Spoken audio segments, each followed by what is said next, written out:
Hello, hello. I think the natural light is gonna be enough today. At least for now. We can always just turn on the internal lights later if we need it. Right? Let's see, let me do this. Our VOD is a Platinum Volskaya game? Yeah. 2CP. Oh, I'm glad that 2CP is gonna be gone in Overwatch 2. Not a very good mode for ranked. It's arguably decent in pro play, but even then, I don't like it that much. Why would you want to use mouse Excel when those mouse Excel sucks?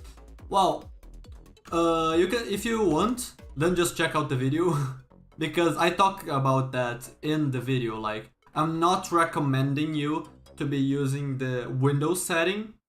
I'm recommending you to use another program called Raw Excel, which is what I use for mouse acceleration. Because the Windows setting is awful, you shouldn't be using that. But mouse acceleration done right has a lot of benefits for the people that can use that setting. And I go over more in depth in that video, so I'm just gonna tell you to watch the video instead, right?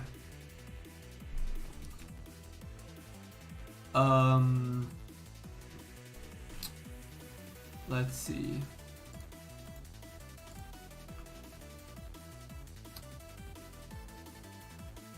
I don't know why I'm so confused. I want Discord. Yeah.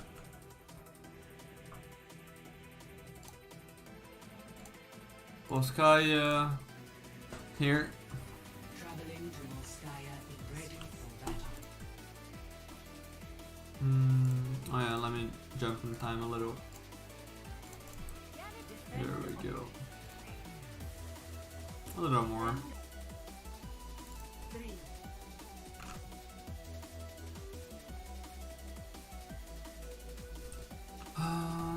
Alrighty.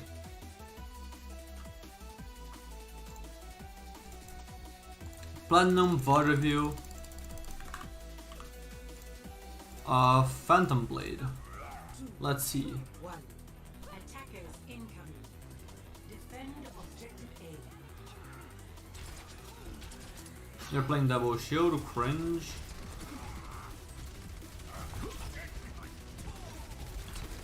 One thing, I'm gonna comment on this because this is not something that only one player has done. This is something that I've seen consistently throughout quote-unquote lower ranks. And even some high-ranked players are guilty of this. Even some high-ranked players are guilty of this. So attack starts at 45. We went back at like 1 minute, so 15 seconds of game, right? Let's count how many times Genji has reloaded. 1, 2, 3. That's 3 reloads in 14 seconds. You shot 4 times total. If you didn't reload, you would still have 18 shurikens available. You didn't need to reload at any point. If you want to reload on a high mag, so let's say you shot once, you have 27 out of 30. But you have to rotate, let's say, from this bench all the way here to the fight. This is probably gonna be 2 seconds of rotation. You can do this reload to get the +3 ammo. But reloading when you can shoot the enemy, when you can just literally turn, shoot, and stay peek shooting the enemy, keep the pressure on, especially when your team wants to push in. You have ammo, you don't need to be reloading here. You losing this damage, this pressure is really bad. Because this means your team lacks pressure to push the enemy away, which is gonna force your team out sooner. And you don't want to keep poking from afar. Genji is more effective close range, right? And it's funny because this is the start of the VOD. I didn't plan this, but this is just perfect example of uptime. You could be having uptime right now, but you're losing most of it by reloading. While you're reloading, you're essentially forced into downtime because you cannot shoot, you cannot damage the enemy team. Yo, what up, Nautilus? Like, sure, you can be rotating, you can be doing things other than damaging the enemy while you have downtime, right? You don't necessarily have to be shooting the enemy. But flanking is downtime nonetheless. You're not contributing. Now, and that's something that a little bit of a spoiler of what I'm gonna talk after, but it doesn't mean that losing. Yeah, we have got Noskaya. One thing that's important to note: not all uptime is good, and not all downtime is bad.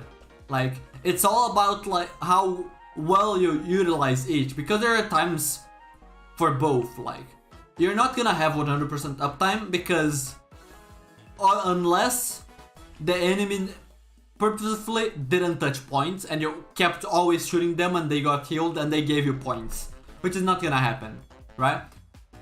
As soon as you team wipe, you have the downtime of rotation, right? Rotating from spawn to the fight. That's downtime that you cannot avoid. That isn't bad downtime. That is bad downtime, but it is not like your fault for it being bad, right?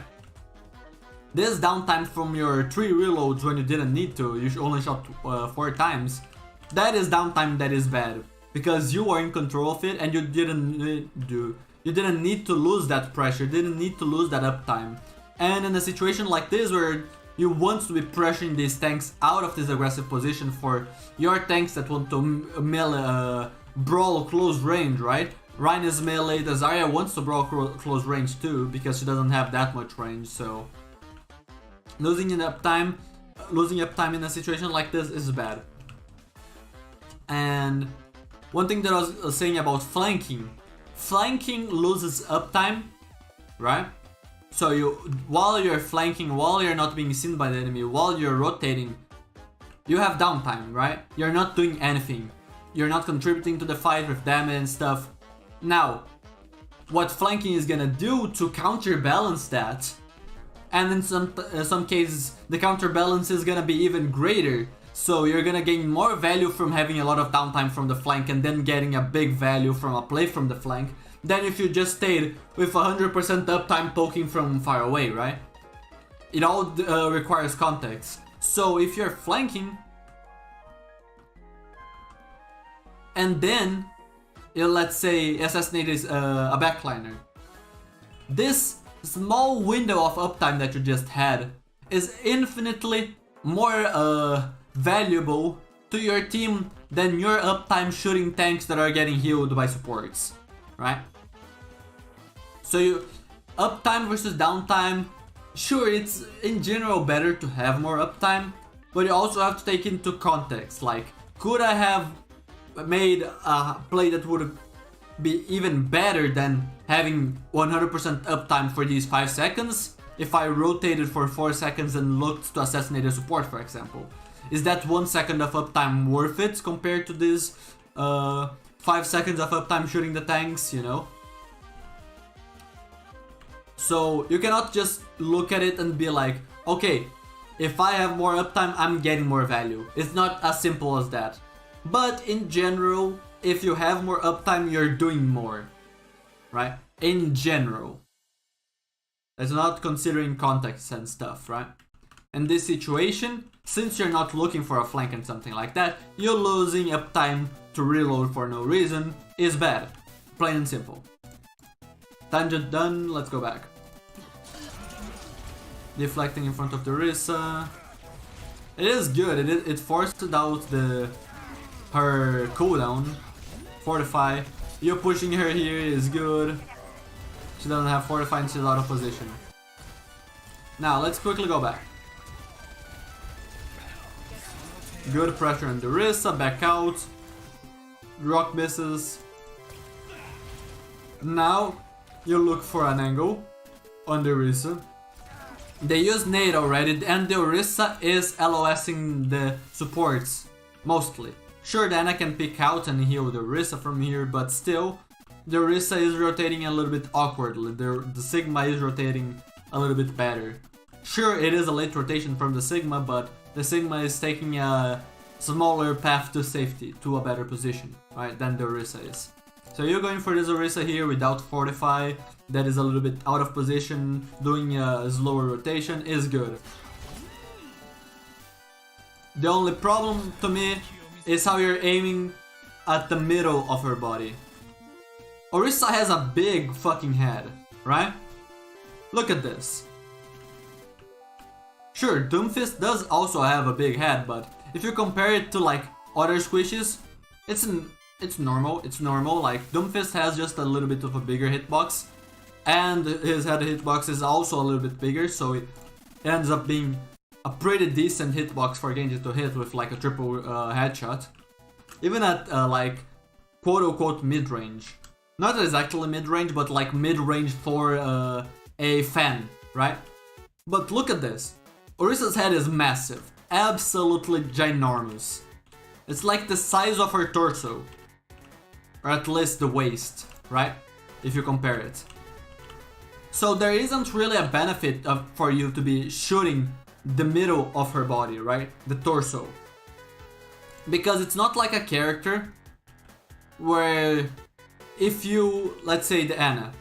Ana is like a triangle, right? If you look at Ana, if you fan here, lower, one shuriken is gonna land in the middle, one shuriken is gonna land on one leg, and one shuriken is gonna land on the other leg. Most of the time, right? A lot of characters are gonna have this distribution where their head is a small point and then they're gonna have this triangular shape where the lower it is, at least to a certain extent. I'm not gonna consider all of the hitboxes right now, obviously, but the bigger it is, right? So if you aim for the head here, unless you're very close, you're likely only hitting one headshot, and then one shuriken is missing to one side and one shuriken is missing to the other side. In this situation, hitting 3 body shots deals more damage than one headshot, because one headshot is 2 times multiplier, so you can count it as 2 shurikens, so it's 2 shurikens versus 3 shurikens of damage, right? Now, there is a little trick, which I'm gonna be going over actually right now. The little neat trick with Genji that makes secondary fire more effective at a little bit further distance. So, triple headshot, right? Landed a triple headshot on the Tracer. Step back. Still landing a triple headshot. Let's take another step back. No, this time I landed 2 headshots and a body shot, but that's not what I want. A little bit further back. I cannot properly see my shurikens, but yeah. I'm landing 1 headshot and the other shurikens are going to the sides, right? They're missing her. Now, at this distance, you might think that, sure, primary fire is better because you can line up triple headshots. Or at least, let's say you miss some. At least you're gonna be landing more than a single shuriken. Well, you can still have good effectiveness with the secondary fire in this distance. It may be better for you to try to line up the primary, but using the secondary fire is gonna be what people are mostly gonna be doing this distance. Especially because you're gonna be like, in duels and stuff, so you're not gonna know, oh, is this distance where it should be primary and this distance where it should be secondary? It's changing so quickly that just defaulting to one might be better, right? Than trying to think, oh, this is a little bit more effective at 0.1 meters forward than the other one is, right? Just stuff that you don't think about when you're dueling. Now, let's go back to that distance. Right, hitting 1 shuriken. Now let me shift my aim a little bit to the side. You see how I landed 2 headshots with this method? It's the same distance. Let me go back. 1 shuriken, a little bit to the side, 2 shurikens. Why is that? Simple. The shurikens, right? 1 in the middle, going straight. Let me show here. 1 in the middle going straight, exactly where I'm aiming, right? This shuriken in the middle. The other ones, the further you are, right? The further away they will be apart. But you can abuse the hitbox. Look how I'm not with my crosshair on target. It's just the hitbox helping me hit. I'm not with my crosshair on the target. It's just the shuriken hitbox.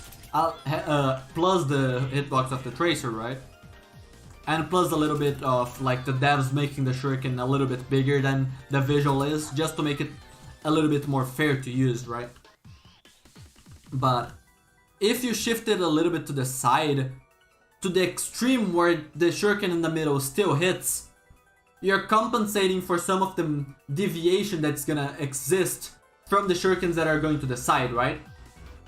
So in this distance, the shuriken in the middle hits to the right of her head, right? Or if you want to mirror it, I guess, the left. Or the left that I'm looking at, right? My left. And my right shuriken is gonna be hitting on the right that I can see, or Tracer's left, right? Because of the distance that we are. So it's gonna be basically as if one of the shurikens is hitting here, and one of the shurikens is hitting here, right? By purposefully getting my aim a little off target, I'm getting to hit 2 shurikens instead of just 1. And this isn't a good distance because these bots are just have giant heads, but you see what I mean? Did this explanation make sense, or do I need to re-explain this better?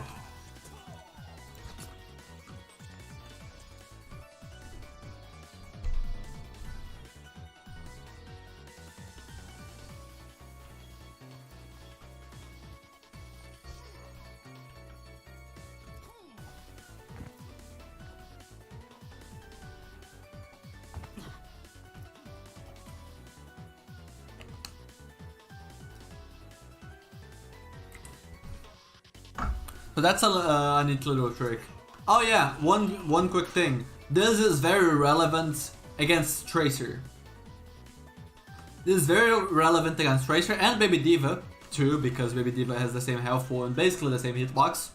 Not the same hitbox manipulation as Tracer can have, and not as hard to hit because of not having blinks, but the big reason why this is very relevant against Tracer is because you want, in the duel of Genji versus Tracer, the more the fight sustains, the better it is for the Tracer. Most of the time, right? Unless the Tracer is way worse than the Genji, or the Genji just managed to hit every single shuriken, but at that point, like, he would have been getting the one shot too, right? So, usually, Genji wants the fight to be shorter. Sure, you don't want to be like, oh, I hit some... This Tracer was low. Oh, this Tracer is low, let me dash, and then you do it reactively, and then the Tracer and the Tracer recalls, and then you have wasted your dash, right? It's important that the dash lands in this duel, and most of the time it is very important that the dash lands for a finish, not like, oh, I start the duel with this dash, and then I miss my shots and stuff, because then the Tracer is gonna be less likely to end up dying to a burst from your shots, right? Against the Tracer, you do this trick of aiming a little bit to the side to land the 2 headshots, plus a dash to finish her in a surprising distance. Tracer expects you to one-shot you from very, you to be able to one-shot her from very close. A Tracer that is zipping around doesn't expect you to be hitting a lot of these, you know? She doesn't expect you to be able to hit enough damage with your long-range poking that you're gonna be finishing her with the dash.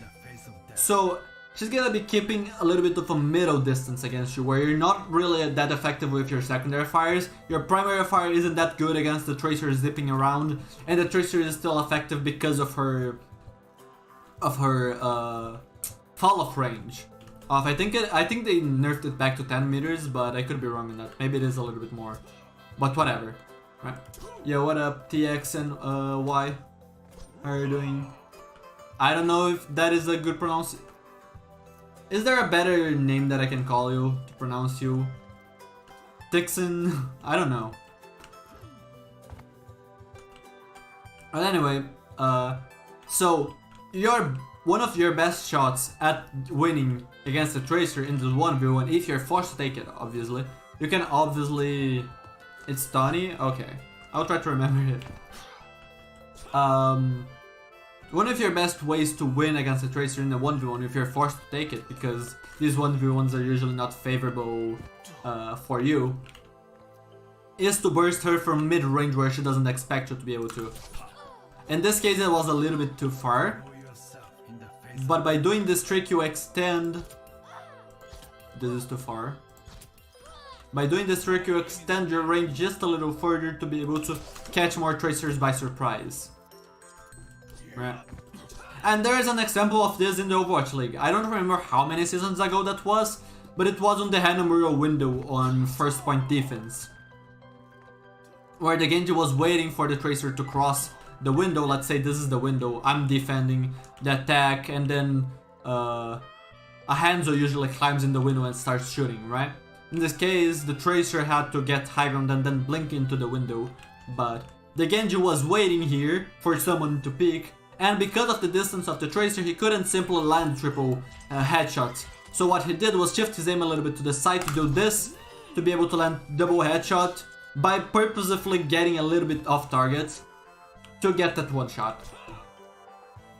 Right? The other way you can win this duel convincingly with a one shot is by doing something like this, because this is a one shot. You don't even need the headshots. You can go for headshots.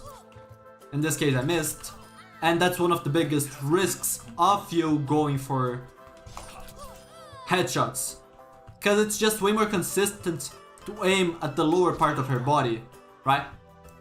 I'm hitting triple shurikens in here, right? Triple shurikens. In this case I still hit the triple shurikens, but she still does have a little bit of a triangular shape, right? Through her hitbox, right? So it is more consistent for you to aim lower in this combo. Usually, like most characters, it is more consistent to aim lower than it is to aim for the head, right? But it's not like you're gonna be able to one-shot all characters. And in fact, Cassidy, for example, if you don't land the melee, it doesn't get one-shot. Even with triple headshot dash. Well, let's go back to the VOD review. I've already prolonged this long enough. We're at like 1 minute and 15.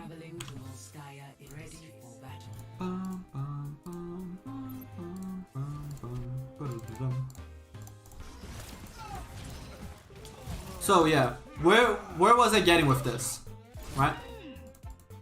Orisa has a gigantic head. There is no reason for you not to be trying to aim for her head, right? She isn't a character where you benefit from aiming at the lower part of her body.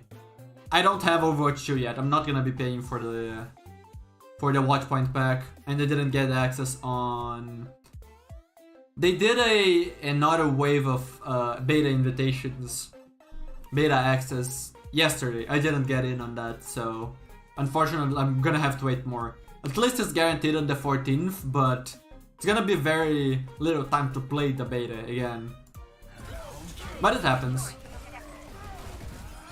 Now, you're gonna be getting the kill on the Orisa. It's just very important to note that if you don't hit those headshots... Let's go a little bit back. The Orisa is very high health. Right? The Orisa, half HP. Let's see how much HP the Orisa has. 128. If you hit 3 headshots, she would be like... It would be less 87 health, right? So it would be 13 plus 28, so she would be at 41 HP, right? That's a big difference. That's a massive difference in HP. And considering that a lot of healers or supports, right? But I'm talking about healing in this case. A lot of supports have really good healing output and healing burst. In this case, the Ana doesn't have nade. But if the Ana does have nade and she has LOS and she sees the Orisa low, she nades the Orisa and the Orisa is not gonna die anymore unless your whole team focuses her down. You're not gonna be able to burst her through her pocket with the with the nade giving the Orisa plus 50% healing, right? So the Ana would be healing for like 105 every shot. And the Zen could arbor too, right? In situations like this where the Orisa is just down her 45 because you forced it before, she is down her shield, she's gonna have it soon, so if you don't get her soon, she might be able to sustain enough to get healed, right? Getting these bursts is extremely important. That's one of the main ways that you're gonna be killing tanks, right? It's not all the time that you want to be shooting tanks, and I advocate a lot for you to look for squishes, way more than look for tanks. And I advocate against being a blade bot, and I don't think that being a blade bot is even close to the best playstyle on Genji, but there are cases where you do go for tanks. For example, this tank that is feeding out of position, right? The Sigma is most likely gonna be fine, because he's in no less of the end and is close to cover. This Orisa isn't. But if you miss this opportunity, she gets out alive, right? And fortunately, your team will get the finish on her. But what if they didn't? What if it was dependent on you to actually get that? Then by you not hitting those headshots, the Orisa gets the pocket and the Orisa lives. And consider this, if this Orisa lives, 450 HP out of healing, or more depending on how much damage you'll deal while she's getting healed, is gonna go to the Ana's ult charge, right? The Ana gaining more ult charge is gonna give their supports faster ult charge than your supports. So when they nano, they're gonna push you and you're most likely gonna get wrecked, because nano is a really good tempo ult.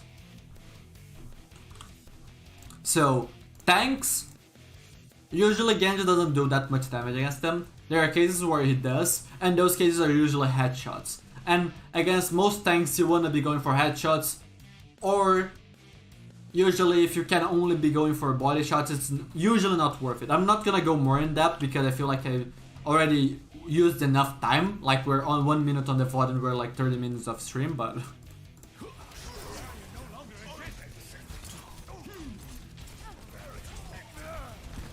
yeah, a little bit awkward on the predictions. It happens to everyone. And now, nice. You find the Zen that's isolated, you choke a little, it happens. One quick tip for situations like this. You found the Zen isolated. You found the Zen isolated. I mean, this dash is scary because you're dashing in front of him and you're not instantly deflecting. So you could be getting a shot that was meant for someone else on your entry, which is not something that you want to do if you're gonna be going away from your team. Because your team is pushing here, the Mega Room.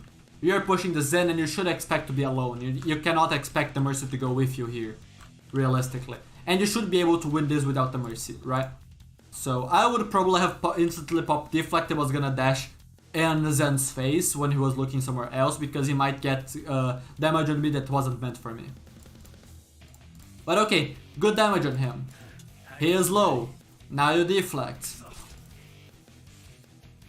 I mean, you can play this two ways. You can either hold deflect for 2 seconds and then make sure to aim your buffer, because you can, while you're deflecting, you can hold down the buttons to do a secondary fire melee, and then the moment that deflect goes off, those are gonna be automatic, right? So you can just focus on aiming while you're deflecting, and holding deflect for 2 seconds is also not something that most enemies expect from you, so they might as well just kill themselves in the process. So there are 2 things very good for holding deflect. You can also just cancel deflect and just finish him off. That's true, you run the risk of him predicting that, right? Which is one of the reasons why I like holding deflect for the full duration in situations like this, where there is no rush. He's not gonna be getting healed by someone instantly. The Ana is running away in the Mega Room. There's too much pressure from your tanks pushing in there. But sure, you decide to go for this, which is fine. You thought that you would be able to finish him, but you ended up not hitting your shurikens. Happens. Now, I understand that you want to rush, that you're like, Oh, he is low. I want to finish him quickly. I'm low. I don't want to give him a chance to win this. But by you rushing, you are making your life harder on yourself. This Zen can realistically only go two ways. Left and right. Left and right. If he jumps, then that's free for you. Because he's gonna be in a predictable trajectory, you just land one shot, he's dead. So he can only realistically strafe. So you just put your crosshair in the middle of his path that you can realistically do and wait for him to walk into it. It's as simple as that. And also the Zen is against the wall, he cannot really go here. He can only realistically go away from the wall. So you can just aim somewhere around here that will hit the shuriken in the middle and the shuriken on the right, and if he strafes the left or in Zen's right side, then he's gonna walk into your middle shuriken plus your left shuriken, and then he's dead, right?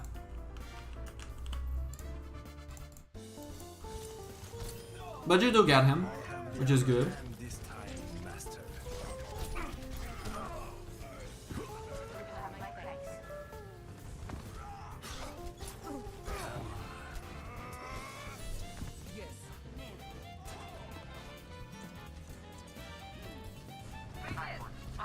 You got the cap, then a feeds, but it doesn't matter because the Ana is gonna get quick respawn.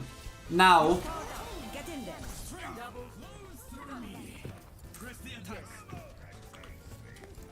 I don't know if you called out for this nano.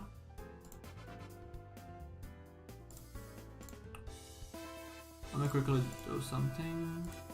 There we go. I don't know if you called out for this nano. But this nano is bad.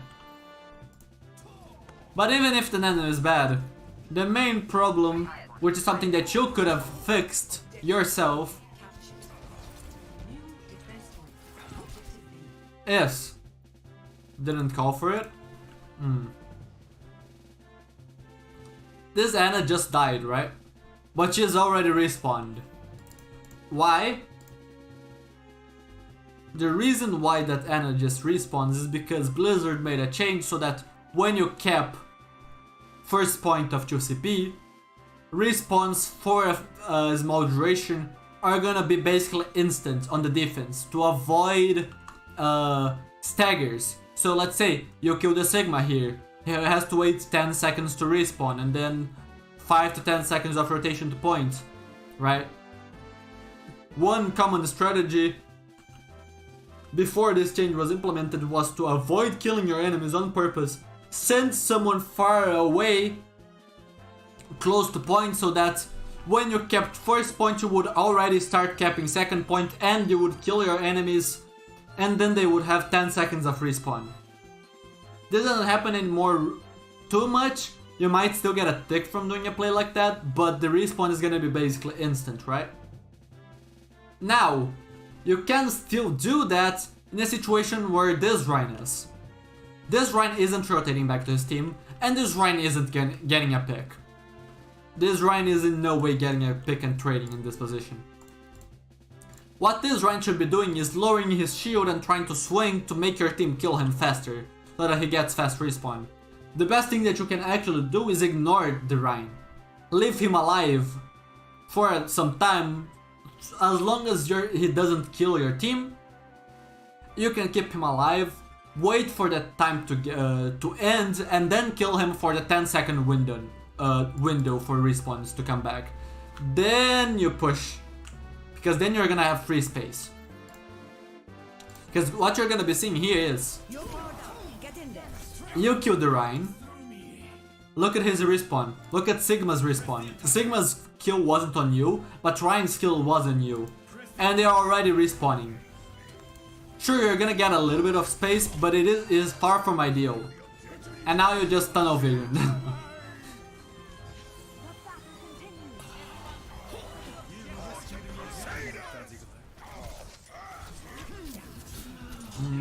This is scary. Yeah, you probably didn't deserve to get out alive from this play. No. Okay, many things to talk about. Many things to talk about. Okay, you got the kill on the Pharah. Good. Now you go for the Ana. You deal some decent damage. She is very high HP. She's with a Zen. You miss your follow-up. In this scenario, you're getting out. You're lucky to have lived. You're lucky to have lived. But the main thing is that if your engagement was bad, like yours was, so you only got your dash damage and like one shuriken, you immediately back out. You don't overstay your welcome. You almost died because you overstayed your welcome. But okay, you live, right? You live. They use trance. So why are you bleeding?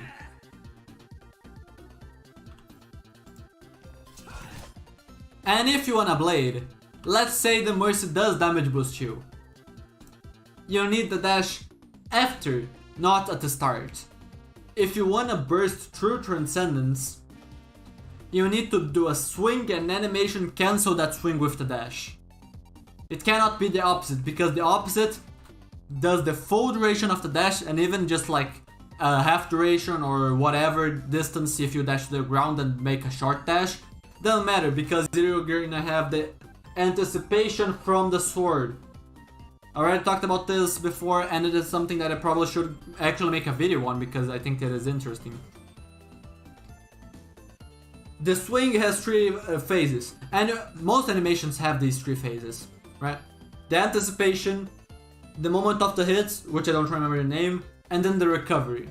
So you pull the sword up here, then you start the swing, right? This is all anticipation. And then there is the hit. The hit is a few frames.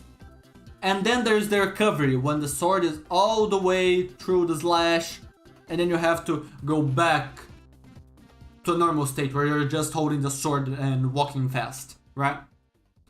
And then you can restart it again. There are these three phases of animation. So it's long at the start, very quick at the middle, and usually long at the end too. So like the shortest is gonna be the middle, right?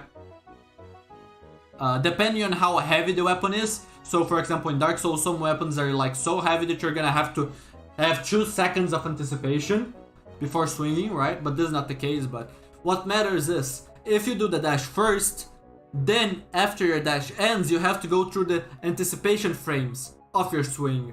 And that is enough for the Zen to already have healed your target, so you cannot one-shot them anymore.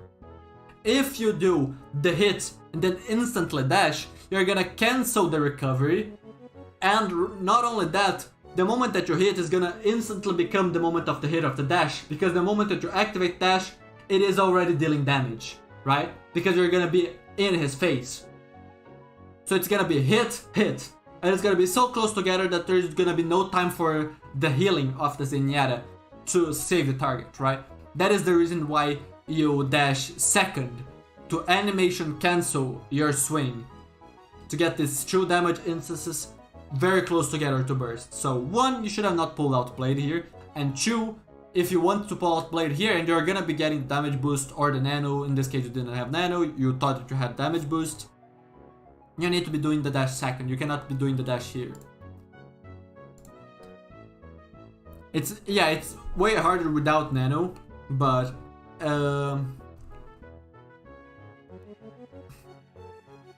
I actually don't know if that is true or not, actually. That is something that I wanted to test out at some point. I don't know how you would set that up, but I would love to know how exactly Zen's trance healing worked. Because I don't think it is like, oh, it is 300 healing per second, so every 3.3 frames, or rather, not 3.3 frames, 3.3 milliseconds, right? It heals the target for 1 HP.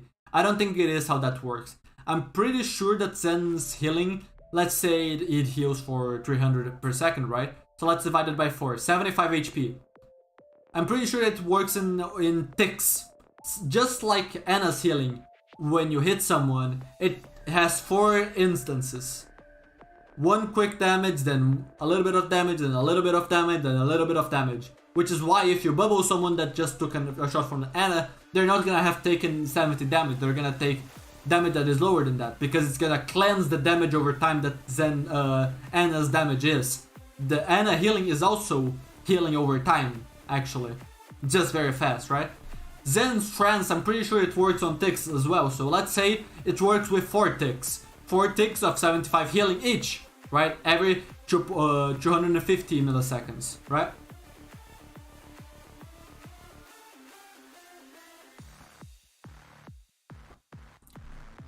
Let's say that is the frequency that it works at.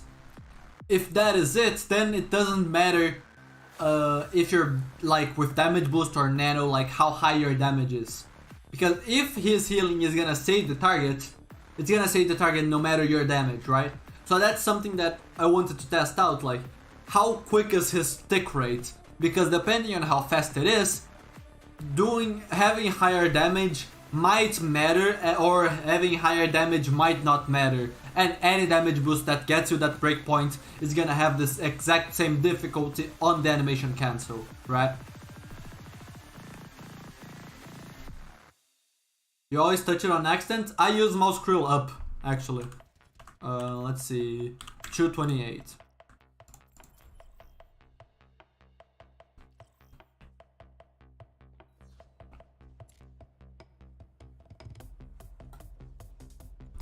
Yeah, what Zibdi said too. One of the main ways that you can kill people through, when Zenyatta has Transcendence and you have Blade, you necessarily needs damage boost. And you might be able to burst with damage boost. But one way you can get value without that, or even if you have it, like one of the safest ways is to simply, let's say the Zenyatta is that bot. I can just burst this target down, because they are far away from the Zen, they're not getting the heal. The heal is an area around the Zen, so if someone isn't inside that, you can just kill them without the Zen being able to reach, right? So if there is someone on the outskirts of a fight, then you can look for that. But yeah, what I was gonna say, look at my ult icon. I don't have ults on Q. I don't like having ult on Q. For 2 reasons. One, fat fingering, right? So I'm pressing Q right now. You can hear that, right? I'm pressing Q. It's not going. Also, I don't like Q because you need to take a finger off of your movements.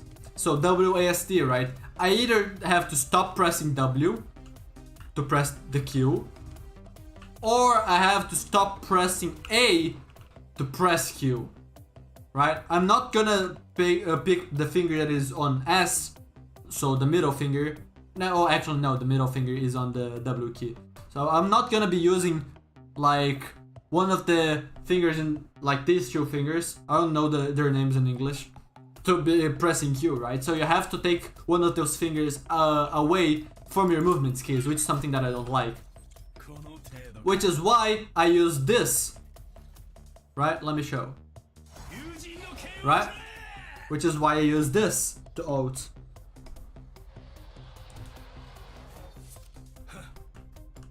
Because when I'm blading, I don't need to shoot. I can take this finger off the trigger, right? Off the left mouse click button. Because I'm not gonna be firing shurikens. So I can take it off to roll my mouse whip up and do my ultimate. Also it said hello because I have hello on the middle mouse button, so I press it instead of scroll it, right? But yeah, that's the button I use for the ult. Again, Q doesn't work. I do it, and boom, easy. That's what I like. I do that on a lot of heroes. I don't know why I don't have it on every hero. I don't know what the criteria was for like which hero I used it on Q, which hero I use it on scroll wheel. But I don't think that matters right now. 228. Let's go a little bit back.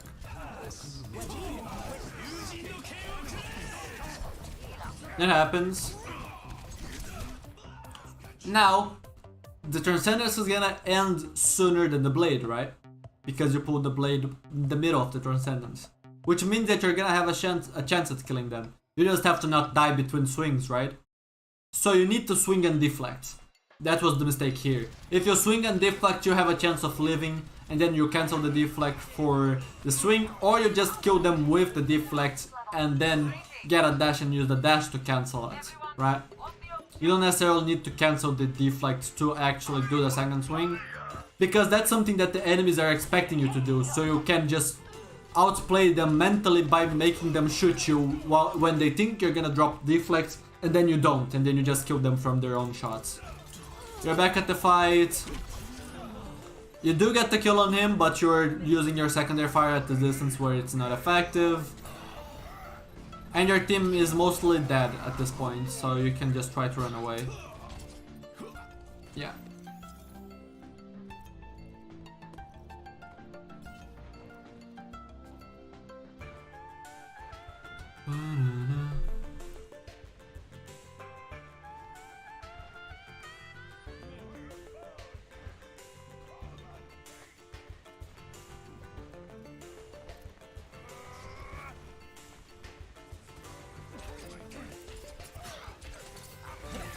Like, this is a good moment for you to shoot a tank, because they're just forcing the Sigma out of his forward position where he might be feeding. Now your team is just dying, and it's gonna happen. Yeah, that's one thing too. Deflecting barrage is not actually that consistent and good. Especially if you're at the ground level. You're not deflecting all of the rockets and then they're just gonna splash and kill you even while you're deflecting. You want to get off the ground so you don't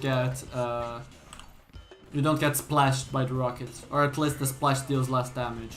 Now swap soldier, interesting pick. One thing that I'm gonna comment about Voskaya, and I made a guide on Voskaya if you want to check that out.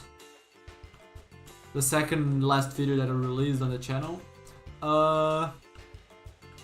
Last one was the Mouse Axial video, which I pinned in the stream. Volskaya has really good flanks for Genji, both on attack and defense, but one thing that I would have at least liked to see is you try to go for this flank once, because usually there are people using this high ground, and usually they are unaware. If you flank them silently, and you can make this flank completely silent by doing a wall tap. A wall tap, in case you didn't know, is like a wall climb that you do so fast that it doesn't actually do the animation and starts making noise. It gives you a little bit of height elevation and momentum, but it doesn't make the noise of the wall climb. That's why I call it a wall tap, because you're basically tapping the wall to gain a little bit of height, a little bit of momentum, without actually making the noise from climbing it. That's why I like to call it wall tap. Yo, what up, Major Warrior? This flank is extremely powerful, and it a lot of times is gonna give you an advantage. So instead of you like shooting tanks that are most likely not gonna die for free, you just get a flank, get a one shot on a squishy, or at least get a duel with a squishy, which is way more likely for you to be able to kill, and then you have an advantage going into this fight, which is very important in a defensive position that is very heavily favored for the defense, both in the position that they can hold and the spawn advantage. Where are you? Here.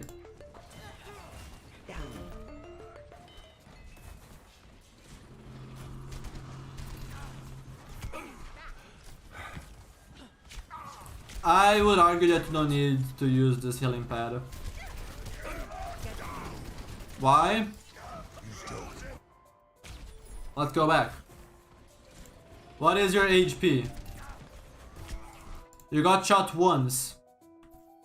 This Pharah barely has LOS on you. You still have momentum. You can easily run away to cover. This Pharah does not have damage boost. She is not gonna be able to one-shot you at 130 health. So you don't need to burn your healing pad. Your healing pad is a very important resource for you to be able to sustain yourself in duels or in positions that you want. Just being able to run away might not be enough most cases. You want to be able to have the healing too. So by you using the healing pad, you limit yourself a lot in the plays that you can make, the angles that you can take. Anyone need some healing? Damn it. You're gonna get the Pharaoh, though you're lucky that you got the Pharaoh missed a bunch and you got healed and stuff, because one, the aim wasn't on point, and second, you're playing a distance that is very favorable for the Pharaoh. You don't need to be playing that far, that up close, if you're not looking for a Helix rocket, right? Because then if you're looking for a Helix rocket for burst, then yeah, playing closer is better, but you're playing very, very, very close to them. You're a soldier, you have some range. Doesn't mean that you necessarily need to be playing very far away, but you should be trying to keep your range advantage when you have it, right? And closing the gap to be very close range to a Pharaoh is not to your advantage. Knock me down and I'll keep getting back up. Also, you want to be taking high ground, right? So the first fight, you can't really do that much from main, right? And it seems like you're coming back to main. And like, you're not gonna have that much effectiveness, not because you're bad, it's just because the position that you're playing is bad. Now you're looking for a better position, which is good.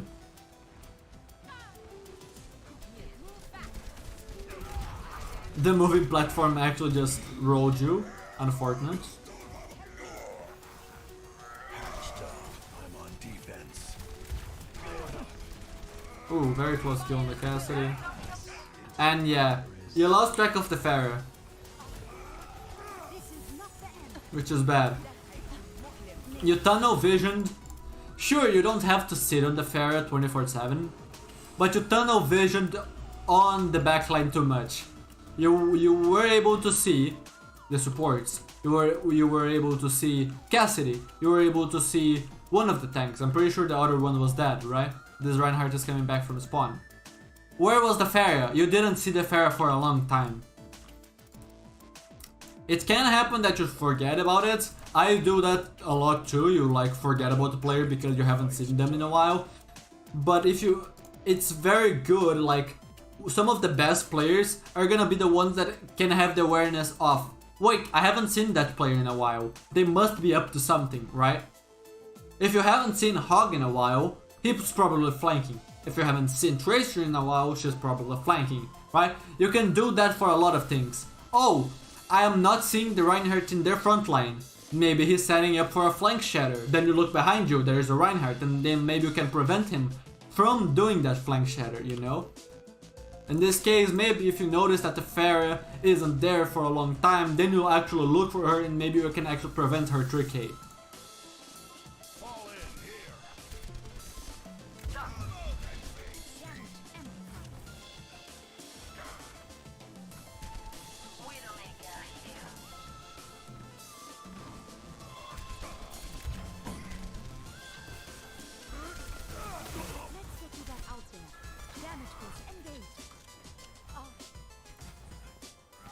Like, the Pharaoh is like perma flanking.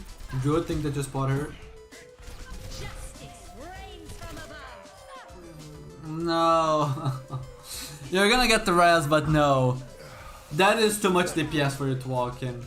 You misjudge the DPS, that happens, and you have learned your lesson. Is what I would expect.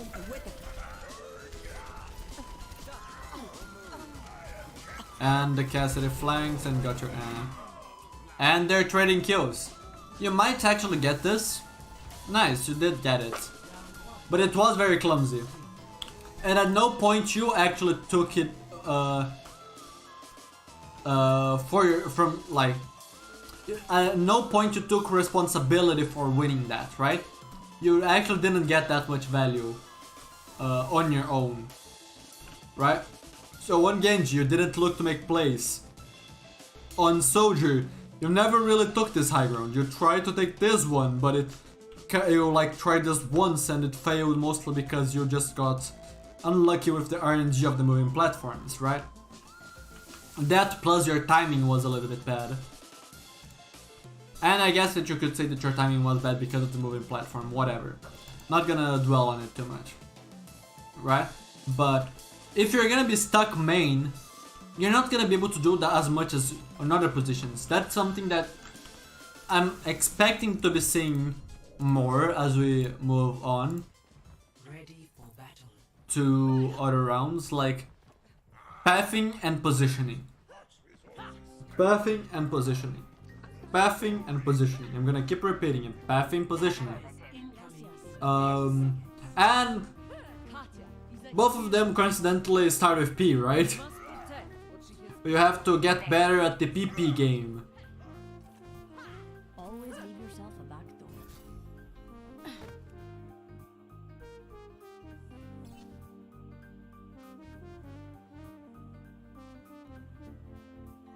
Five, four, three, two, one. I might need this. Attackers in. I mean, Defend if objective A. if your fair stays fair and doesn't go hit scan, that's nothing you can do. You cannot control it, right?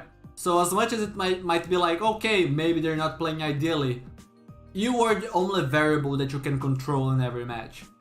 So if you're looking to improve, you don't care too much about your team. You care about what composition they're playing, to think, how am I playing in relation to them? What can I expect from them? Oh, I can expect to combo for a Nanoblade. Oh, I can expect to not get healed much by a Lucio Bab, for example, right? Oh, we're playing double shield, I can expect my team to hang further back. Oh, I can expect my team to play forward and try to brawl because they're running Rein Zarya, you know?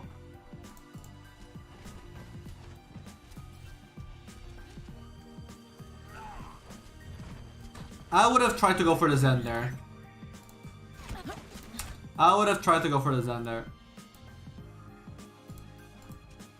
You have scouted the enemy, right? Defend objective A. You see, Ashe is lipping, tanks are rotating right side, or your left side. Anna is also rotating there. Zen is rotating alone. The Doomfist is going high ground.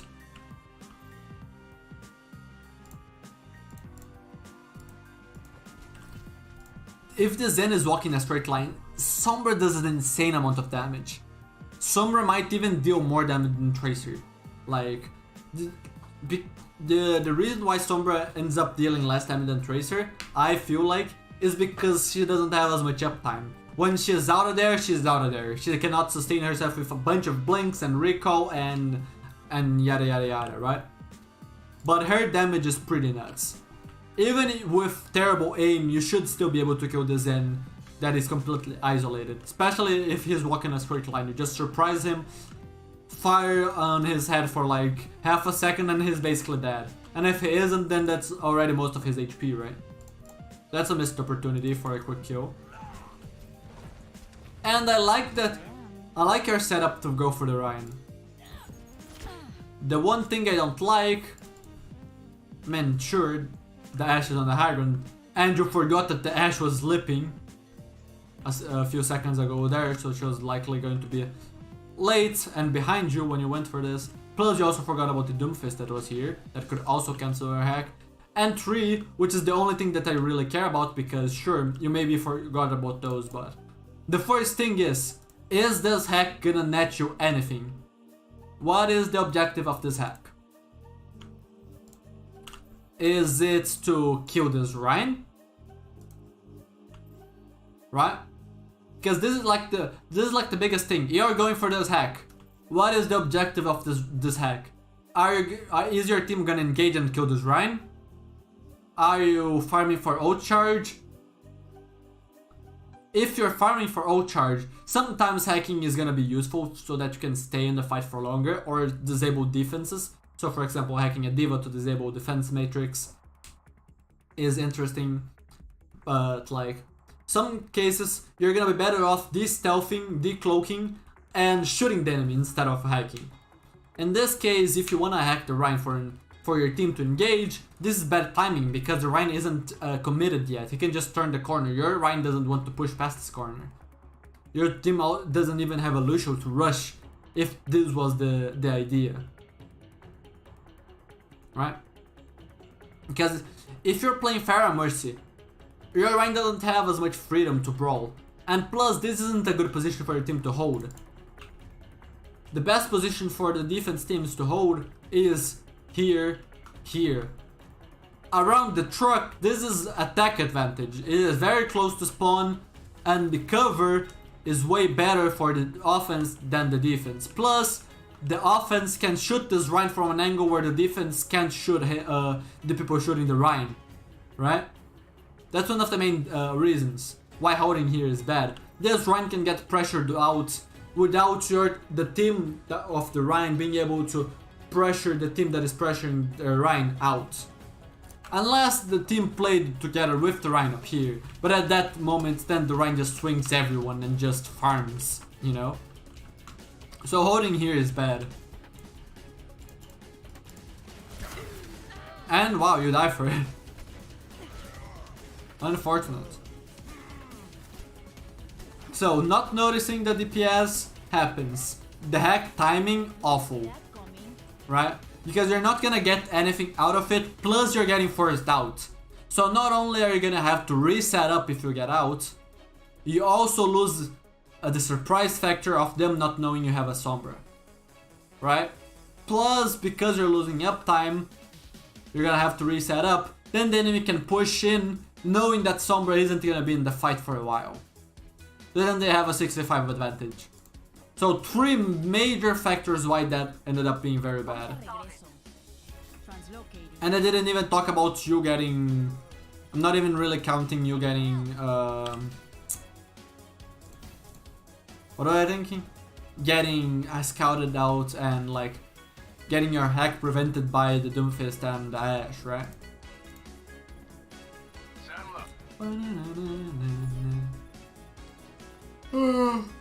If you're gonna stay Sombra, you probably can just touch points. Just burn a little bit of their time, get a little bit more ult charge. Sombra's ultimate is very valuable.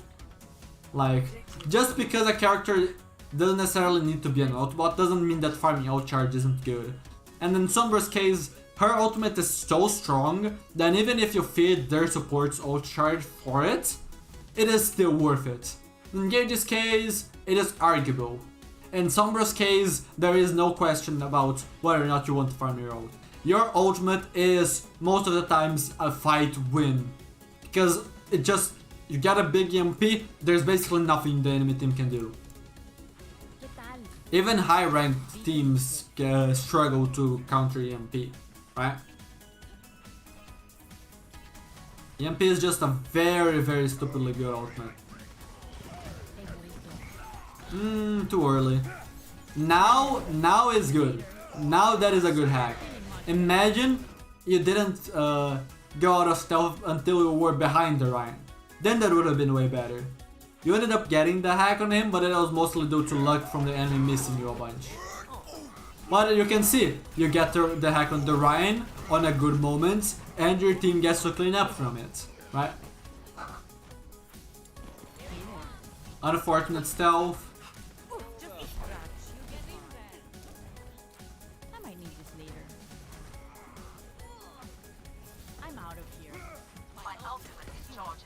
Okay, Doom is trying to check for you.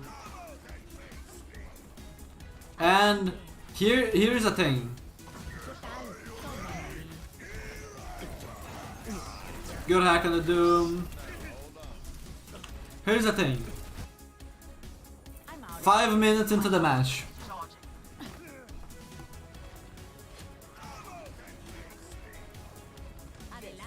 Four, 3, 2, 1. Right? 48% ult charge. This ultimate has mostly been farmed out of you being AFK.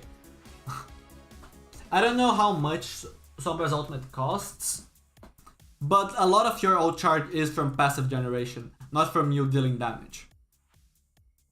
This isn't necessarily bad, like, sure, some characters might flank a lot, and so they're not gonna deal that much damage, or their effective doesn't necessarily need to come from damage, right? But this is not a situation where your amount of damage at this point is good. It is quite bad, even. Let's see. You're still here, and you're gonna be not doing anything for over 20 seconds. I'm not even gonna go back the full way. Right, I'm not even gonna go back the full way. You are stealthed. If you don't think that you can sneak into the enemies from here, And you can always just try, make them freak out, use cooldowns and then TP back. But if you don't think you can go through this way, just take another one. Take one of these moving platforms like you did before. Maybe you throw the translocator over one of those. And maybe the enemy gets baited and thinks you're going when you can just cancel it. Or maybe you just do it and stay here and then wait for stealth, right? Or you just go here. Or you throw your translocator from here to go to here. So that you don't have to cross over here while stealth and maybe get shot randomly. You know? There are so many ways, but you need to be trying to do something at least. Setting up to hack the Reinhardt when they try to engage. Setting up to try to go for the backline. Zen is a good target for you if it doesn't get peeled for. Doomfist. Doomfist is one example of Sombra playing passive being good. I remember Fitzy talking about this, and if you want more Sombra tips, he would be your go-to most likely as far as content creators go. Right? Doomfist is a character where you staying back as Sombra just waiting with the hack, so when he goes in you hacked is good, but that's basically the only reason why you would stay passive. I don't think that you should be staying passive here. Even just stay here. You don't even need to take this platform. Just stay in this high ground. And when this Rhine is to push into the point, you hack him. It's plain and simple. You're not even playing that aggressive, but just this small difference in elevation makes it 10 times harder for the enemy to actually cancel your hack. And it makes it 10 times easier for you to not get your translocator forced out, because this is a harder place for the enemy to push you than low ground is. Because Ryan can't just jump and get here, right? The characters that can get to this high ground is very limited. Doomfist. Ashe. Maybe the Zarya with a rocket jump from here to here, right? Low ground, everyone can get here, they just need to walk, you know? So you're currently having a bunch of downtime where you're not trying to set up for anything. This is a good hack.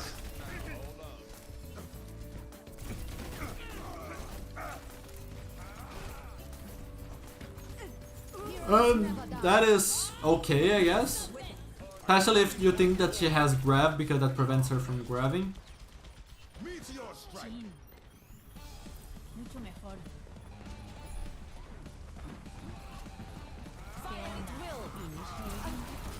Nice.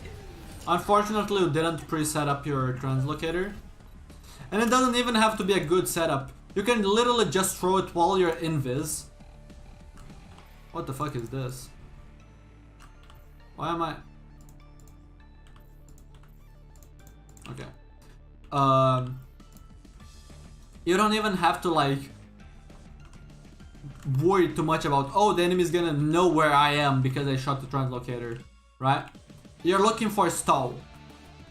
And it's better for you to throw the translocator somewhere to at least make the enemy look at the translocator and try to destroy it, than to not throw it at all and not have it escape. Because if you have an escape, let's say you translocate here, then you can touch again after getting the kills on the grab, you know. Sombra is very good at stalling. So getting good at stall, and Fitzy is again, has like really good examples of how to stall for a very long time in Sombra. Would be very good. And since you already got a bunch of kills, you had gotten a kill on their main tank before, and then you got a kill on this kills in the backline. If you stall long enough, you probably win the long fight.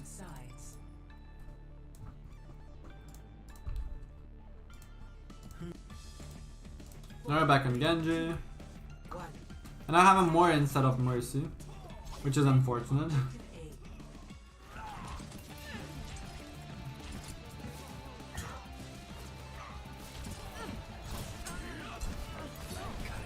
And I don't mind that engagement.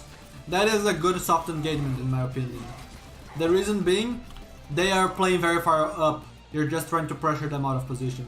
The only other thing that I maybe would have done is try to have more uptime that way by climbing this wall, dropping on their back and dashing when they force me out, instead of dashing in and then immediately getting forced out because I'm facing everyone, you know? if you go over here, maybe you can hug this wall to try to LOS them, or maybe drop into this room. And just make it as hard as possible to slot you from this position, and then you just dash back, right? That's an optimization that you can do if you want to force them out of this position.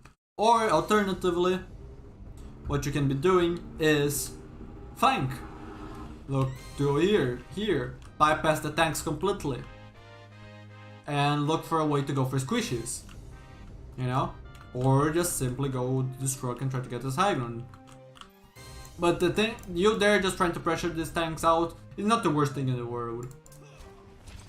Now you're going for the Ash, and you can see you almost killed her. On the tanks, you barely scratch them. But it isn't like you can't shoot them. Like, you are forcing this Rhine out very well, because this Rhine is hard feeding. And he should die here, yeah.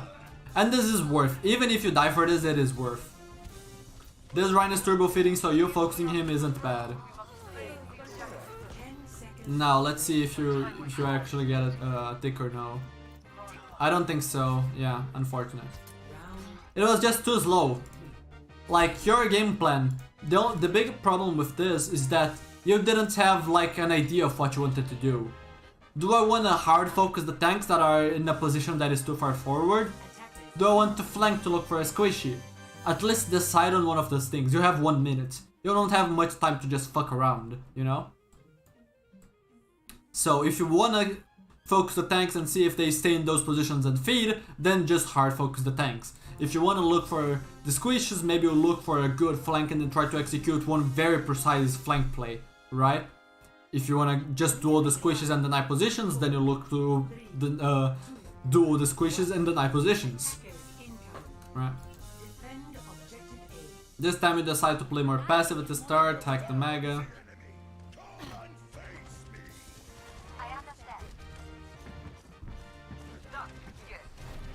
And your Rhine is hard feeding. And this is good. The main reason why I really like this is because since your Rhine is hard feeding this position, the enemy Rhine wants to swing. And by you holding the hack, you either hack the Rhine, or he's gonna end up having to shield and not damage your Rhine. So you're gonna make them more passive by your threats being here. So that's why I really like this. You're helping your Rhine very effectively by doing this. And you might have gotten your Rhine out of here alive because of this play. And even gotten the kill.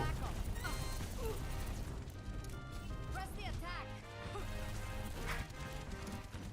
Taking damage. Translocating. Much better.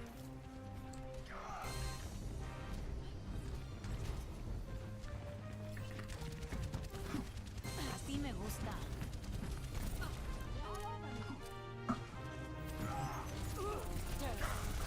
That hack is not that useful, honestly.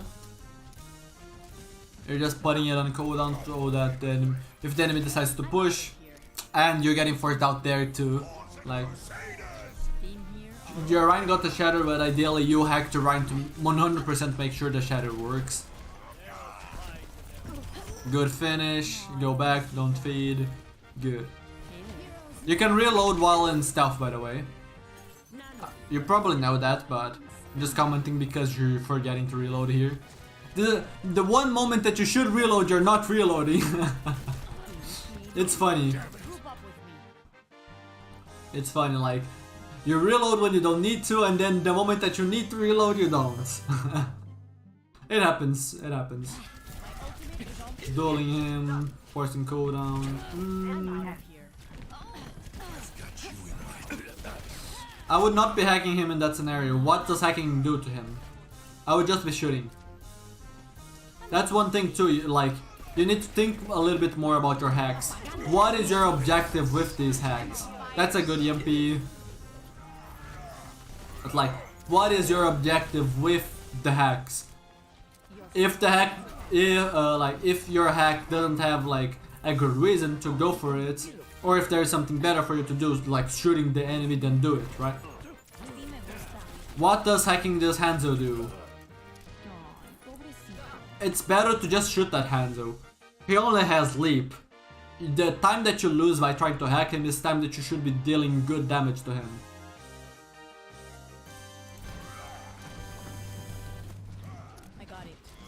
Like, another example, hacking a soldier that is using visor and that doesn't have healing pad.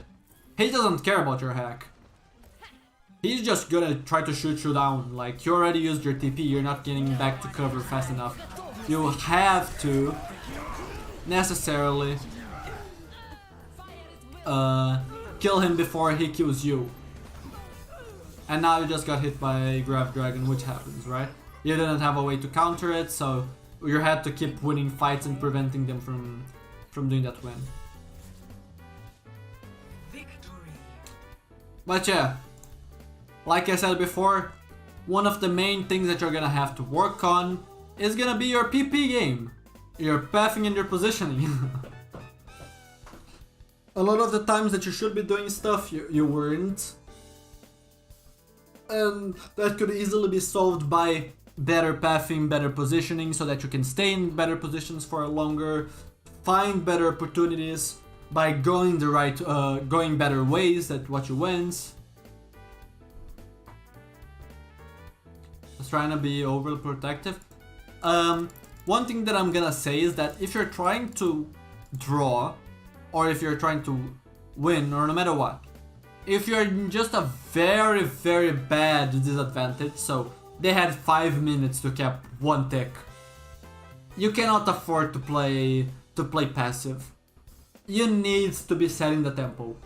You need to be playing greedy, because if you don't play greedy, the enemy is just gonna play the way they want, and then at some point, let's say they wanna play for ults, they're just gonna play for ults and then they're gonna beat you. You were winning as long as you were setting the tempo.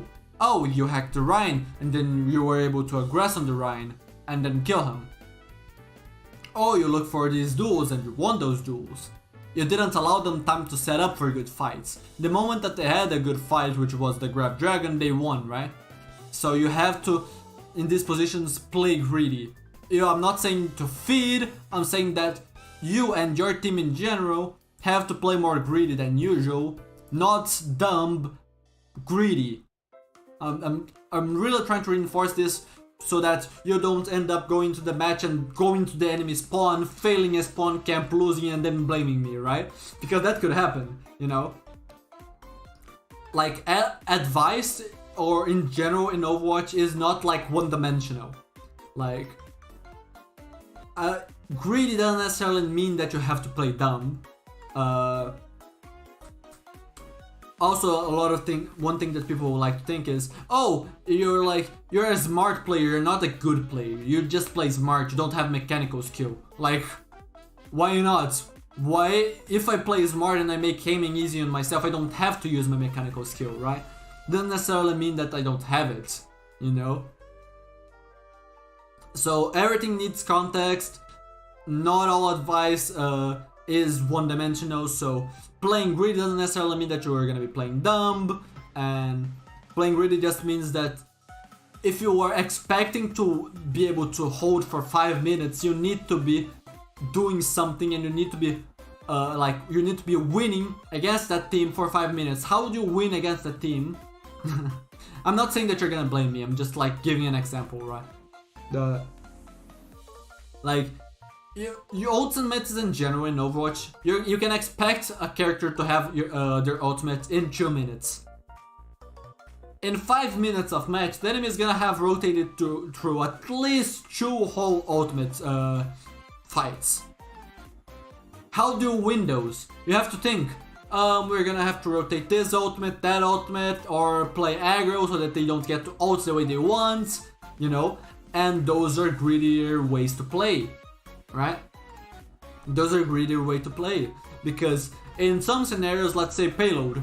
In payload, if you win fights for 2 whole minutes and then the enemy wins 1 fight with ults, it isn't that bad for you, because they're not gonna cap from that. They're gonna move the payload some, but sometimes taking the L in certain game modes, so let's say you take the L on payload because it's at the very start and you're forcing ultimates out of them. You don't have to counter ult and try to win that fight if it's not advantageous for you. You can just take the L, go next fight, use the ults that you saved, and then win that fight and keep your good position, right? So in that case, you don't have that luxury, so you have to be greedier with your ultimates. You have to play smarter. etc, etc. But yeah, that's I think I already said what I wanted to there. Any questions?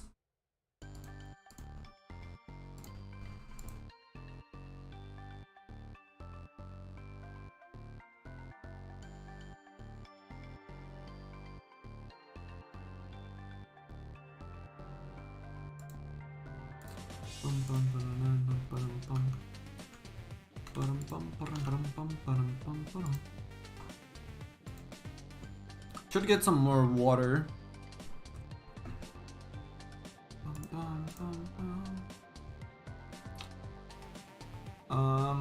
How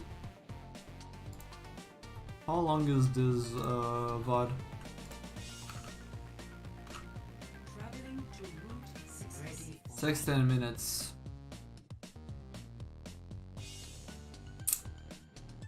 I've been live for like 1 hour 20 minutes. I don't think I have time for this today, unfortunately. Route 66 game. I don't think I have time for that today.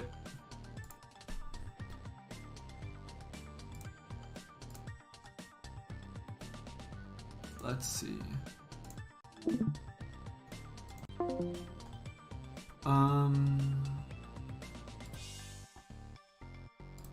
This. My Pathian first point, is there anything you could have done better? First point, attack or defense? I mean, your first defense you just got destroyed on Sombra, right? And on this, the second point, the defense then I already talked about in that specific context. So I would guess that it would be attack. Attacking point A, and I would guess you would be saying like the first round, but I could be wrong. So let's go back. Skaya. Traveling to Volskaya, ready for battle. Attackers incoming. Here? Defend objective A. Is it Ojamin? This part of the VOD or your second attack?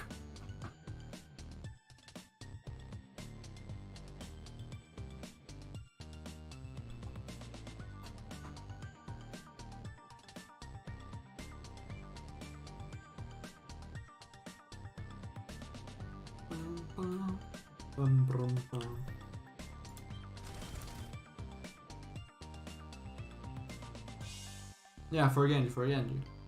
That's what I would imagine. Nah, it's okay. I just want to know if it's the first attack or the second attack.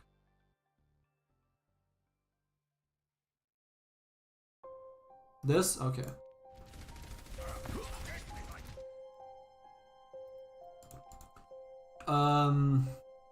Here you can obviously just walk to the here and bypass the shields and try to look for a better angle on them, right?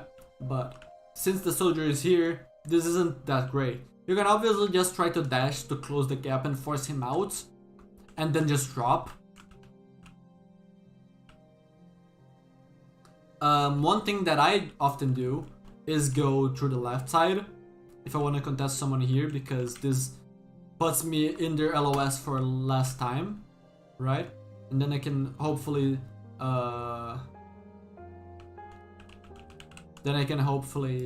go here and climb.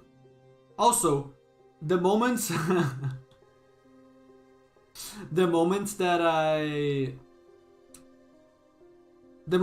do a clap, I'm gonna do a clap very soon. I want you to say, I heard the clap, or just do a clap emote or whatever in chat. Because I think you're watching a little bit delayed, so let's see. Let's see how delayed we are.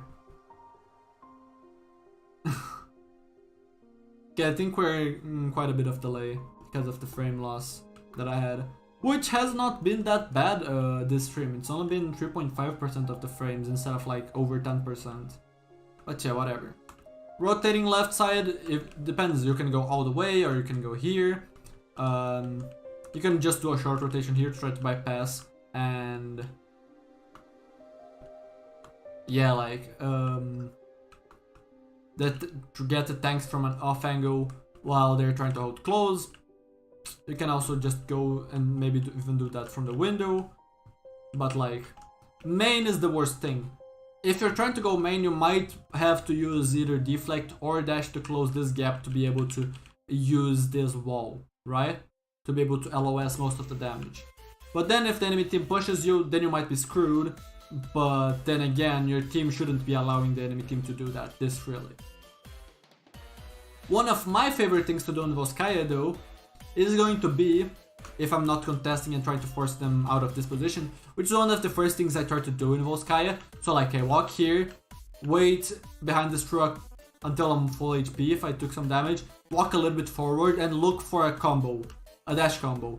Doesn't have to be a one shot, sometimes it's going to. Sometimes you're gonna get lucky and you're gonna get the one shot, sometimes you're not gonna get the one shot. But most of the time, you're at least going to scare the enemy team or the enemy player that is here off the high ground, right?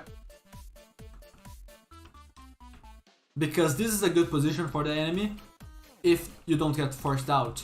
So you don't want them to stay in this position. So if you can force them out, good. And you know, your intent here doesn't have to be to kill them. Your intent here can just be to simply force them out. If you get them low, but they get down here and they get the mini, it might not be worth it for you to drop and try to chase, because you might die for it, because the backline might go here to help you and then you get hit by on the back while you're not looking, right? Your main objective here is to force the enemy off the high ground, not to kill them. So you don't want to overextend for a kill that you might not be able to get, right? If you can get the kill, great, but the main objective is to force them out. Now, if you don't have to force someone out of this position, if there is no priority target that you need to deal with, such as a Widow, and you're the only character that can realistically get to her, right?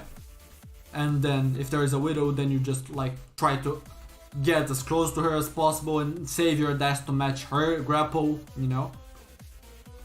But most of the time, the position I like the most in Volskaya attack first is going to be here, around this position. Why? And this is something that I talk about in my Volskaya guide, if you want to watch that, because this would help you a ton when you're asking about pathing and positioning, because it's basically what the guide is about, right? This was playing Volskaya, the guide is on Volskaya, so yeah. Also, we're gonna have a Hanamura guide soon when my editor edits it. We already have the Anubis one and the Volskaya one for 2CP. And after that, no more 2CP because of our show, but yeah. The reason why I really like this position is you get easy access to this high ground.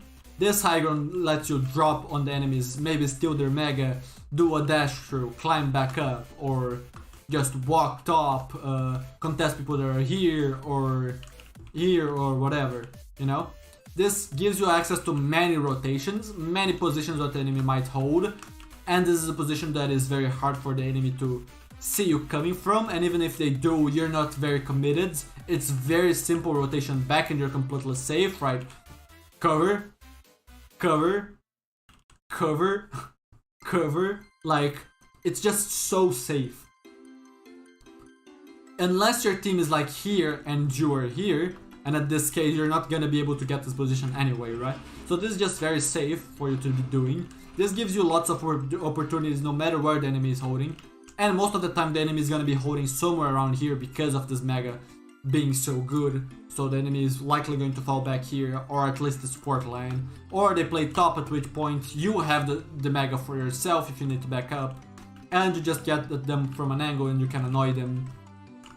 And if the enemy is holding this corner, which is quite frequent place for teams to clash, Reinhardt is holding corner here, the other Reinhardt is holding corner here. You stand here and you spam them out. And if you cannot actually see them, then you look for the backline, because then the backline might be free for you to go. And you can go from the front, depending if the backline is playing a little further forward, or you can even go backline again through here. Same thing. This position also allows you instant access to this high ground, right? So it just basically covers every possible place that the enemy might be playing at in one position. That is very safe for you. So if you get forced out, you can most likely just rotate with a single cooldown, not two. And then you can use the other one to further back out if they chase you and their team is just like who knows where, you know? So very good. Position all around, very flexible. And if you want more in-depth stuff about pathing and positioning, again, I'm just gonna talk about the guide again because it is a Volskaya guide. I don't want to repeat it here, like I already recorded it. So, let me see what you wrote.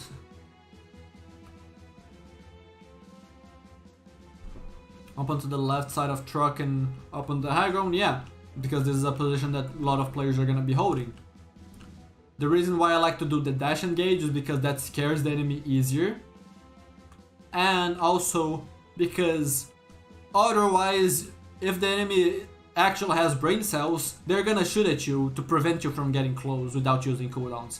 So if the enemy forces you to use deflect in this rotation, and then you climb up, then you're only gonna have your dash. Then they might not be that scared about you. They might still be scared and you might still be able to force them out, but I would rather, most of the time, walk just a little bit forward here, just until I get in a position where my dash is most likely going to hit.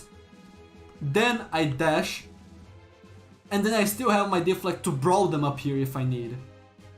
And then if I need, I can also just drop immediately, and then I have the deflect to make this rotation back to truck if I need, or back to this left side if I need, you know? Yo, welcome back, Tony. Do you have any more questions about this VOD? If you do, I'm just gonna answer them right after I get some more water, so I'll be right back.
I see no questions, so we can most likely move on.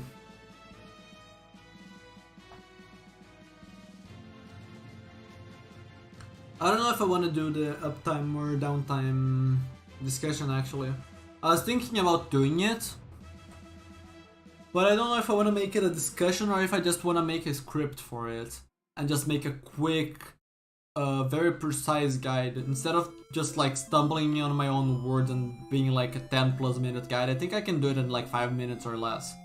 I think that might be best play, and maybe I don't do this right now, unless you all feel like this is a relevant discussion right now and you actually want to talk about it, at which point then we can talk about it.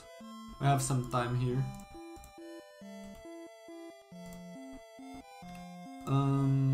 Let's see.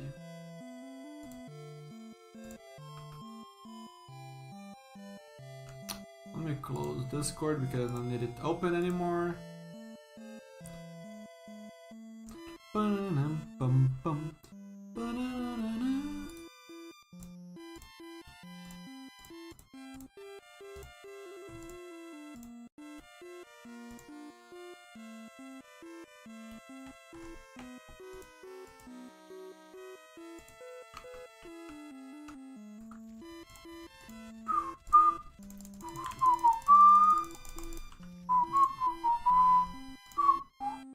I don't want to play calm. How much time is it left? Only one day, not 1 hour.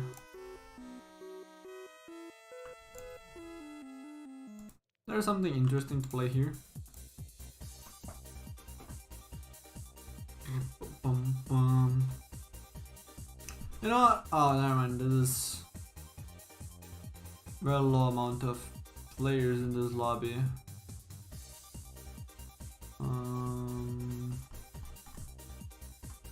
I haven't played Overwatch in like 2 weeks. So yeah, let's find something to do. And Marina?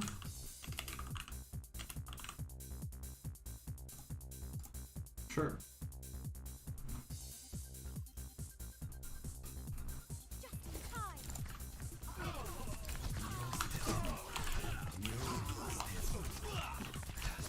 I'm gonna shoot 10 ping instead of 180. Great.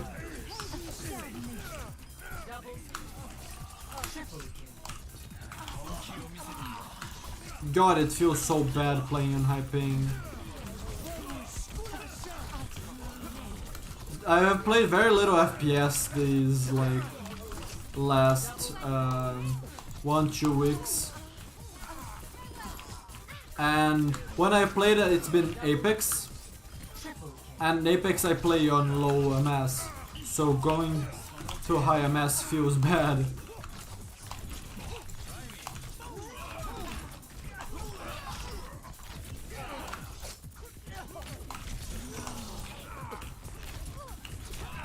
No! Rip.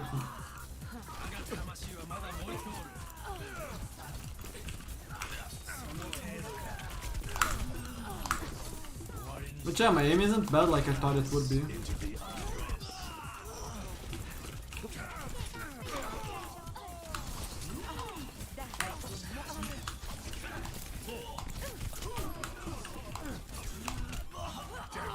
I am flicking for stuff that I shouldn't actually be flicking too much for that hit.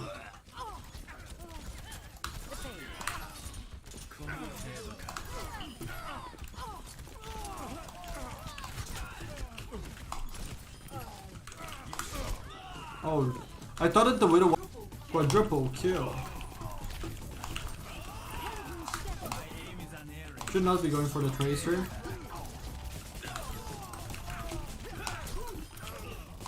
He jumped, so that's a very easy shot on if I don't fuck up my flick. Walk in a straight line. Don't need to hurry my shots. Wait for the Ana to counter strafe. Like, see? The moment that I started thinking about my aiming, now that my mechanics aren't as good as they were because I haven't played much FPS lately, I instantly hit way more shots. And it feels like no time has been passed since I haven't played, right? Because good aim technique makes it so average mechanics feel like very, very good mechanics. And even very good mechanics won't do it for every scenario.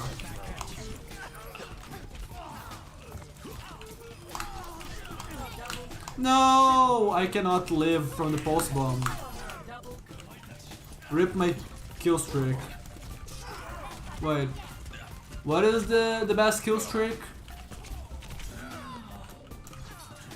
I don't think it shows best kill streak here.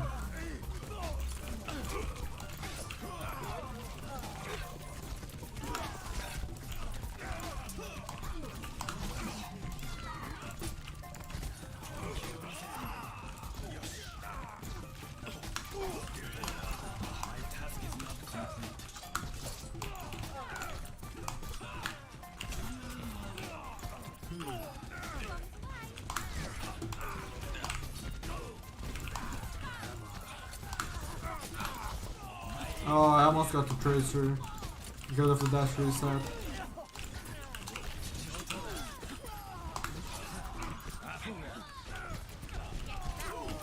Oh, the Pharah boops are really good for me. Let's actually go for this hair. Never mind, let's not.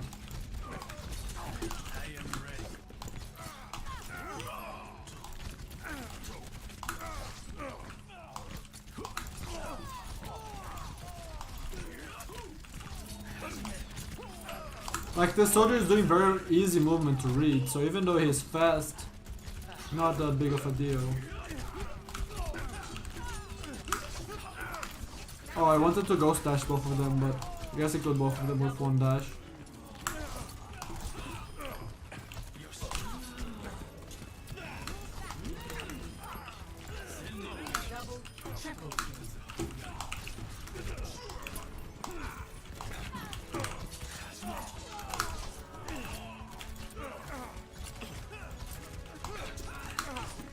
Just wait for him to walk into me. That's mostly what I was doing there.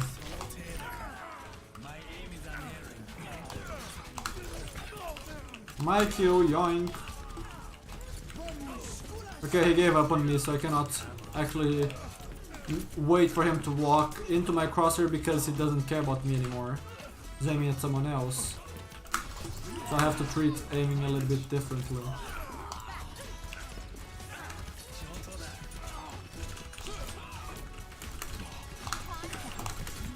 I'm dead to the post bomb, fuck. I was wondering, should I go for the Bap or the Soldier? And then I see that the Soldier is target of a Pharah and a Tracer, so I thought maybe I should go for the Soldier. And then I get post bombed. Why is he alive? Why is he alive? I landed lethal damage on him. And he did not get headshots to get healed.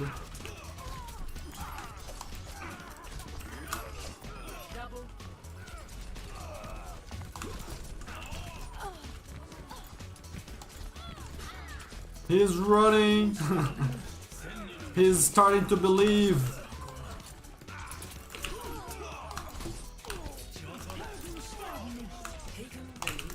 Oh wow, I'm already lead.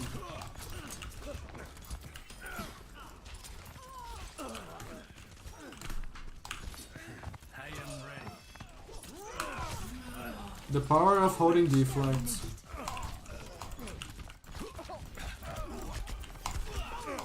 I'm missing most of the mechanical stuff that I'm trying to do.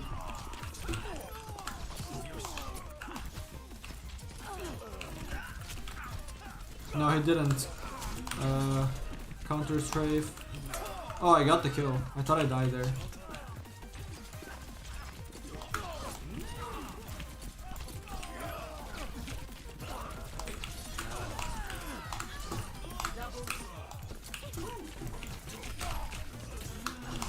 I should be dead soon, yeah. Unfortunately. 16 kill streak again.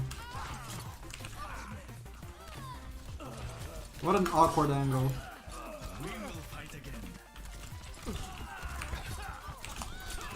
The Cassidy close, but he's not aiming at me.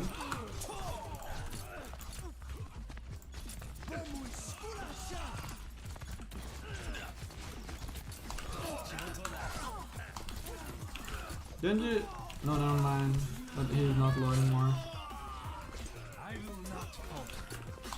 God, what is my KD? My KD must be crazy. I'm not gonna count my KD right now. But it's close to 6, if not 6.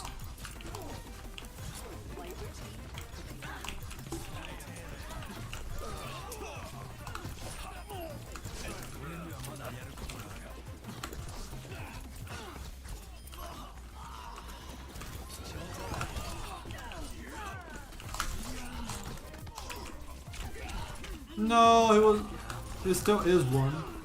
I almost surprised the Tracer. What the? Flying Cassidy.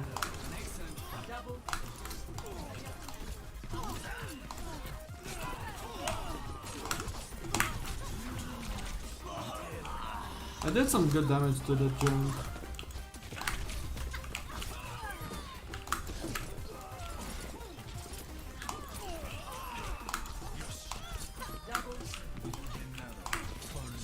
God, it's too many Tracers to keep track of who has blinks or not.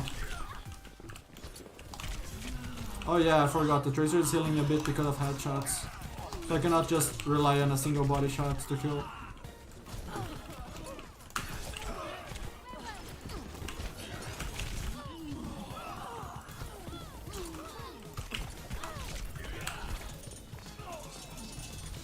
Ah, I thought I could maybe get the Widow.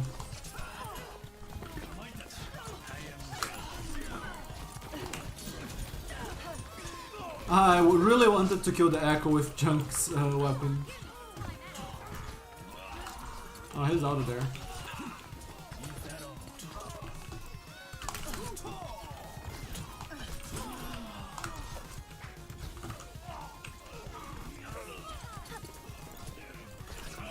Oh, I should have lined up headshots. Lol. Didn't one-shot her? Too far. I wanna one-shot this Widow mid-air.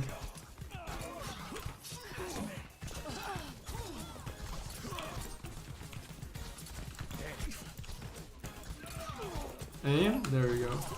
Oh, I have Blade! Amazing Blade, my guy.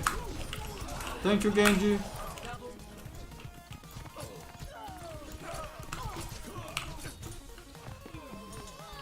Oh wow, that Tracer just got owned.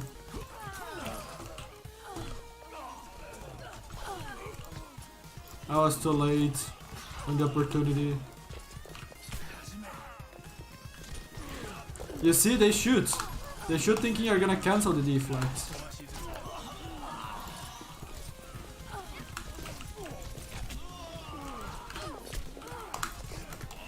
I don't think that shot was meant for me, but I could be wrong.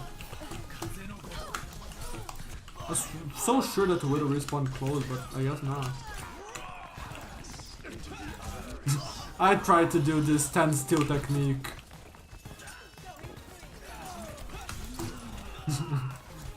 And then I just dashed into him and died for free.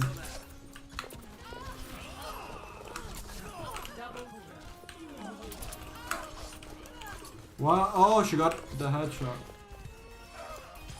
You see?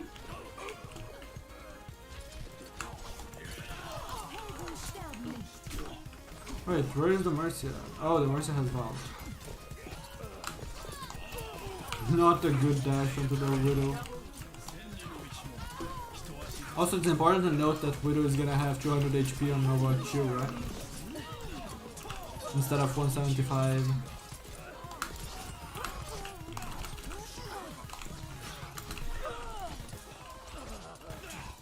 Come on, I believe. There we go.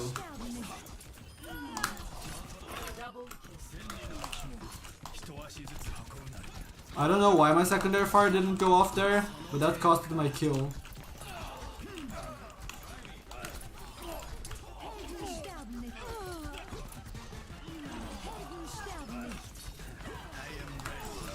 He saw the deflect and he was like, nope, I'm out. Lol.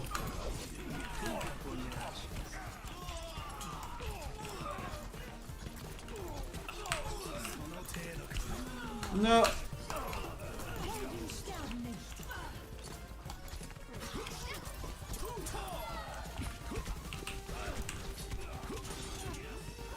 I love no ragging tracking weapons because of ping.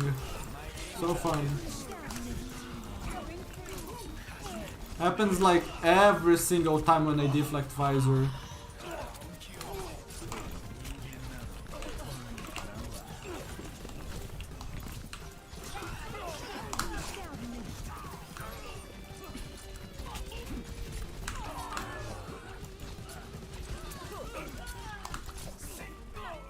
He's just out of there.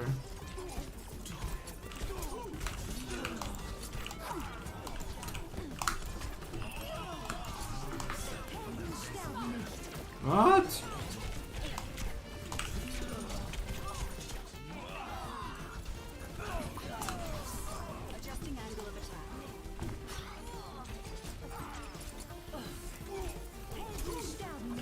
I feel like I should have killed her.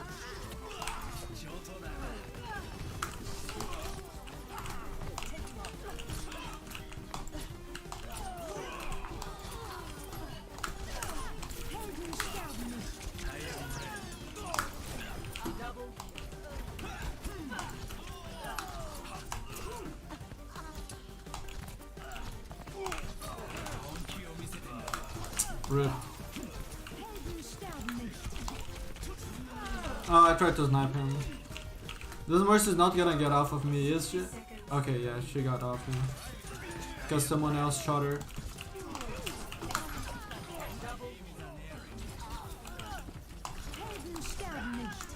That was a very easy pattern to shoot. I just Pepegade. And I'm most likely dead because a lot of people are shooting at me. Tch.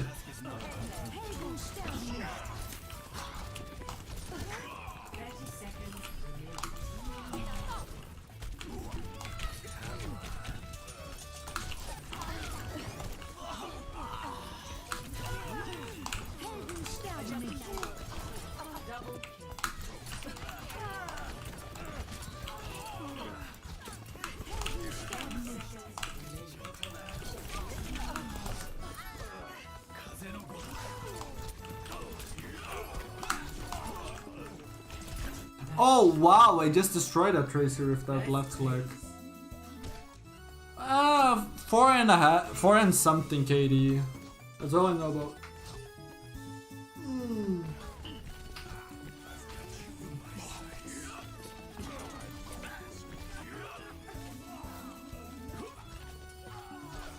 Double, triple